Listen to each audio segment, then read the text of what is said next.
The Atari 50th anniversary celebration is pretty much the best put together video game collection of all time, and I struggle to think of a second place that is even remotely comparable. I spent a lot of my Mortal Kombat Legacy video talking about what a shit job Digital Eclipse did in there, so it might seem weird to hear me give such glowing praise to another product from that same company, but I don't know, I guess sometimes it just is what it is. I'm gonna be recycling a lot of what I already said in my backlogged review for this collection, which is okay since the average YouTube viewer is too stupid to read anyway, but if you want the full write-up you can check out my profile, link in the description. When it comes to honoring the history of the games you're presenting, doing everything you can to encapsulate the feeling of being a kid back in the day, coming across for the first time this entirely new and epileptic way to have fun, either with your friends or by yourself, with all the excitement that comes with it, Atari 50 is unmatched, and it doesn't even need to render some shitty arcade joint to achieve that same result. Preserving the commercials, the magazine ads, the reviews, all to not just show off the highs, but also the lows of the company at the center of it all, while asking for the direct point of view of the people behind the magic. And Atari 50 does just that in spades. And what I really appreciate is that this collection goes the extra mile, and doesn't just do all of what I just said, but it also has homebrews, lost prototypes, and more importantly to the topic of this video, the remakes. But you already knew that. You read the title, at least the first few words before your attention span gave in, you filthy zoomer. And that's what this all of write-up is gonna be about. So I say let's not lollygag any longer and allow me to waste your time for the next few minutes. Good morning. The last place out of this very niche top 6 belongs to Yar's Revenge Enhanced. Something that pains me greatly to say, as I'm a big fan of the original game. Unlike the remakes higher in the rankings, that for better or worse try out at least a couple things to spice up the basic formula they are adhering to, this one is just a big graphical overall. You can move more precisely, yes, the gameplay is more fluid, yes, but overall it's the exact same thing. The shields of the Cotile that you are tasked to blow up barely change from level to level, and as much as I think the gameplay loop is very fun, that's all there is to it, which was fine in the late 70s, but not so much nowadays. The graphics are another thing that I should bring up. They're not bad, I understand going for the Pac-Man Championship Edition look, making everything into lasers and bright lights, but this would have been the perfect occasion to reference the comic books that were included with the original cartridge, trying to recreate the designs from there and making the presentation less abstract. You might disagree, it's just what I would have done if I was in charge of this remake. There is also the fact that in the 2600 version, the energy missile shot by the Cotile blends like with the shields, which does add a little extra level of complexity that you can find in the remake. The missile, that is now this weird skeleton fish, is very clearly visible under the shields, no matter where it's positioned. Again, not a huge deal, but I would have done things differently. Yar's Revenge, and I am convinced of this. It could have been Atari's Super Mario if they fully committed to it. A simple, yet very addictive gameplay loop that could have been expanded upon in so many ways, something that the remake unfortunately does not try to do. In its description, you can even see that they make it a strong point that the game is largely left untouched. I think that was a misstep, and that's why I'm placing this game last. Good morning. And for the 5th place, we go from the lowest effort remake to the one that got the most work put into it, when I'd argue it did not really need it. I'm talking about Haunted Houses, plural, since its main appeal is how there is more than one mansion in which you can lurk around. Haunted House is one of those Atari classics that I do like in theory, but I find a bit too tedious to play in actuality. In a way you could say it's like Slenderman, but somehow more complex despite being 20 years older, with the randomly placed pieces of the urn that you got to put back together before running away from the nominal haunted house. The graphics for this remake are the ones that got the most care put into them, when I think that something more minimal would have made a bigger impact. My main issue is that the big googly eyes of the original are now actual 3D models that you can see move around the big 3D map, and there is no way around it. It just looks stupid, and I get they were trying to be quirky, I still don't like it. Environments are decently complex for a remake within a collection of remakes within a collection of older games. I think I would have preferred a top-down view with a more abstract scenery. The gameplay mechanics are exactly the same as the original, except you move a lot slower and the map is too big for its own good. And don't get me wrong, if I wanted to create a sequel to Haunted House, I would make those changes too, but I think Digital Eclipse took things a bit too far. I think to pick up and lay down the keys to open the various doors inside a mansion was a simple task in the original, where each floor was 2 screens wide and easier to navigate. Here, I don't know, I just found it to be a slog.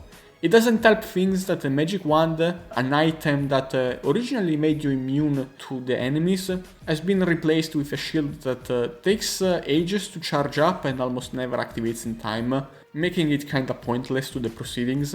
I did not like this remake, but I've got to at least give the developers some credit for how much effort went into it, if anything. Good morning. Quadratank is the remake of Tank, and given its quadrangular name, I find it poetically fitting that this is the 4th best game in the collection. Jokes aside, it's a bit difficult to place appropriately this one, since it's a game mainly orientated towards multiplayer, just like the original. But even from the perspective of someone messing around with the options, it left me with an overall good impression. The premise is simple. This is a top-down shooter in which you can play either deathmatches, team deathmatches, or capture the flag. You can pick between 3 maps, 2 types of terrain, you can change the winning conditions, and you can set up multiple universal weapon systems for all tanks, giving them rockets, lasers, bombs, or the classic pea shooter of the Atari 2600 original. You can even choose your preferred control scheme among 3 of them, which is nice because I really didn't jive with the default one, using instead the classic tank controls, kind of like the ones that you would expect in a Resident Evil game, for example. Still, among all these options, there is 2 glaring omissions that I can't believe didn't make the cut. First off, you can't decide the CPU level of either side of the tanks, something that would have given a bit more structure for someone playing alone and wanting to test their own skills a bit. And second, you can select more than 4 tanks at once in any of the maps. Given how simplistic the graphics are, even for the lowest common denominator in mind, which is the Nintendo Switch, there is really no excuse for why you can't have at least 8 tanks on screen. Maybe they stopped at 4 because that's how many people can play Quadratank locally and there is no online multiplayer. Maybe because the name Quadratank calls back to the number 4 and they didn't want to ruin the synergy. I have no idea, but it's a shame. If neither of those flaws were present, I'd put this game at least a position higher. It's fun for what it is, likely to be even better in multiplayer. It just needed to go that extra mile, to better stand out. Welcome back to the stage of history. Sword Quest Hereward, like Quadratank, is a rather difficult game to rate, but not just within this top 6, in general, as a game. I don't know why I gave it the 3rd spot here. You could make an argument that it should go last if you were nitpicky enough. And how in the world are you supposed to decide how much you like a game that is built to be so intentionally cryptic, meant not for your own personal enjoyment, but to act as a treasure map of sorts, that in past iterations once solved would have granted you real life money and prestige? Both of those things aren't on the line anymore, but the design philosophy isn't changed one bit, and you can see that right away. One could argue that this isn't even a true remake, given how its original counterpart didn't make it to store shelves because we don't know what it looked like in comparison. The Atari 50 collection is very vague on what's been preserved from the 2600 build and what has been added later on, but I'm gonna go on a limb and say that the game wasn't gonna ship with a Flappy Bird minigame included. That and the fairly advanced graphics for a game that is trying to replicate hardware from nearly 50 years ago both make me count this as a remake, and I hope I don't get any objections in the comment because I'm not going to read them. Like I already brought up in my previous Atari related video, a big thing that holds back this game is how you are clearly supposed to play this like one of the older Sword Quest titles, with the manual always on your side so that you have a quick way to decipher all the clues at hand. Having to pause and go to the options menu every time you need to know the meaning of something takes away a lot of the charm from the experience, on top of making things more tedious. But I would say that is somewhat forgivable if you are patient enough, or if you are stupid like me and you are willing to print out the entire manual so you can have a more faithful experience. What isn't forgivable though, there is no companion comic book like it was the case for any of its prequels. I know this would have been way too much work for such a niche game, but to me a Sword Quest game without comics is just not the same. Especially given how they were used as a way to solve some of the puzzles originally. With that said, I can't bring myself to not respect Airward. It's such a beautiful time capsule from a bygone era, still living on in spite of its lack of purpose, fueled by its obtuse and unfriendly ways, unwilling to give an inch to anyone who isn't gonna play by those cryptic rules that define it. Something that I find weirdly touching for a video game. Good morning. Moving on to something a tad less existential, the number 2 spot in this top 6 is taken by Neo Breakout, a remake of the only good thing Steve Jobs was ever involved in. I'm just kidding, of course. The old Mac PCs, those looked pretty fun. I don't know about anything that came after that, but that's neither here or there, so let's move on. This one follows a similar philosophy to that behind the Quadratank, applying as many variables and conditionals to the basic formula as they can get away with, before it turns into something that strays too far from the familiar, this time in a single player format, which is quite convenient as I have no one else to play this with.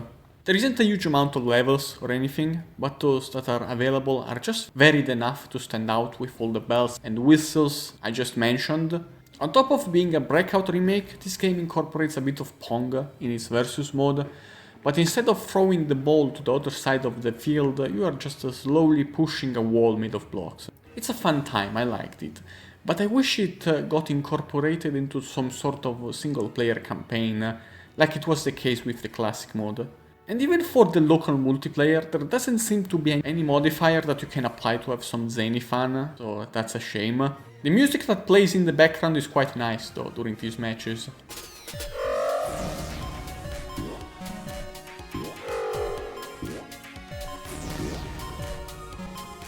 And last but not least, there is a level editor, which allows you to recreate pretty much anything you'd want out of what you can play in the classic mode. I know that putting together an online infrastructure to share and download levels for something like this would have been overkill, but I'm too busy creating my own stuff already to spend too much time creating content within other people's games, unfortunately.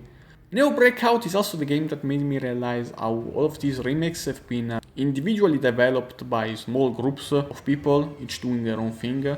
Not because of anything in particular about the gameplay or the presentation, but because it's in this one that I found out how some remakes have their own fake game manual while others do not. And the fake manual is immediately going to make me like your remake just a bit more, so keep that in mind. Good morning. There is only one remake left before we can pack our bags and go home, but what would a video like this be without the obligatory honorable mention? A remake of an Atari classic found within Atari 50, but not made by Digital Eclipse. It was made for the Atari Jaguar, which in itself may be slightly concerning for some of you, but it's actually not that bad of a time waster if you just look at it objectively.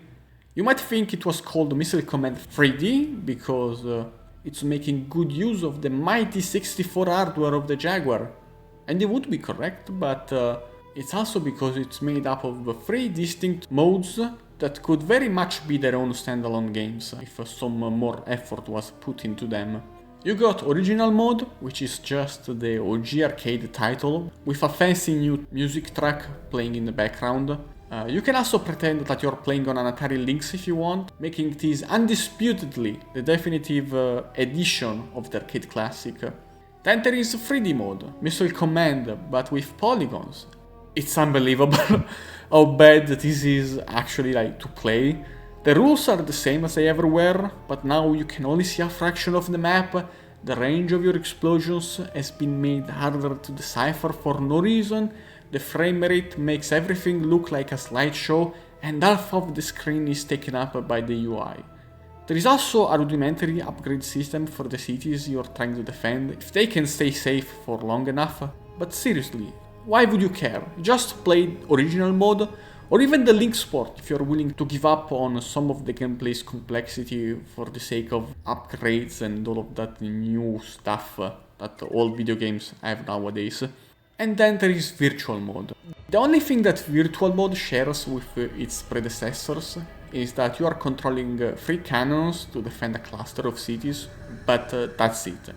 You can only control 1 cannon at once.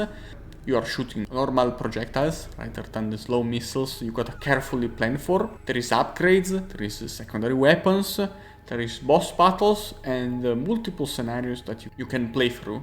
It's actually such an elaborate mode and so detached from what you'd expect from a Missile Command remake that I wouldn't be surprised if this project started off as a different thing entirely before they decided to slap an Atari logo on top of it and call it a day. There is a good game here in Virtual Mode, but it desperately needs a PC port of some kind to truly live up to its potential. Using the arrows to aim feels so clunky and not as precise as you need it to be. The lack of a widescreen makes it difficult to see all of the targets at once, and like I said before, the frame rate is just not stable enough for the kind of reflexes that the gameplay requires. If Atari Jaguar modding was a thing, I would love to see someone really smart put their hands on this sucker and try to make it presentable. But as things are standing right now, I can only recommend this as a novelty and not much more. Good morning. Good morning. Alright, now that we got that one out of the way, back to business. If you played Atari 50, then you knew this before you even clicked on the video. The number 1 spot goes to Vector Spectre. It's such a no-brainer. I will say this, it's not a perfect remake / collection by any means, but as someone who loves old games in vector graphics, how could I not enjoy this? It's essentially a big remix of all the Atari Vector arcade games in one package. You got Lunar Lander, you got Asteroids, you got Tempest, you got a 4th unidentified game that not even the collection knows what it's based on. My headcanon is that this is from the pseudo 3D sections of Major Havoc, because I really like that game, even if it's not very good. The gameplay loop is simple. You start off with Asteroids, then after a few minutes you go play Lunar Lander, then Major Havoc, then Tempest, and then you proceed to the next wave. There is really not a whole lot else to say here, which may be a bit anticlimactic for the top ranked game in this video, but the gist of it is these old games here represented have aged remarkably well, and you didn't need to change much for the remix. They play and look pretty close to what they used to, but with the expected higher level of complexity, which in itself doesn't sound too impressive, but it's also precisely all you ever needed in my opinion. Just replace the vector technology with colored wireframes and make the physics a bit bouncier, and that's that, you're good.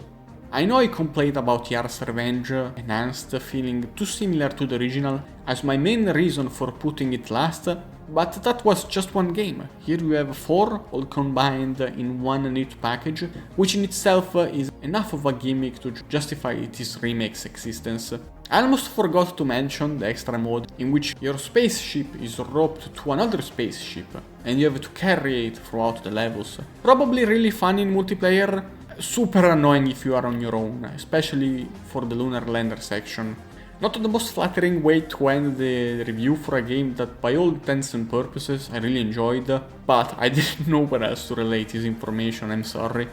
Okay then, I ran out of stuff to talk about, I guess that means the video is over. Thanks for sitting through the ramblings of this young man who was born old.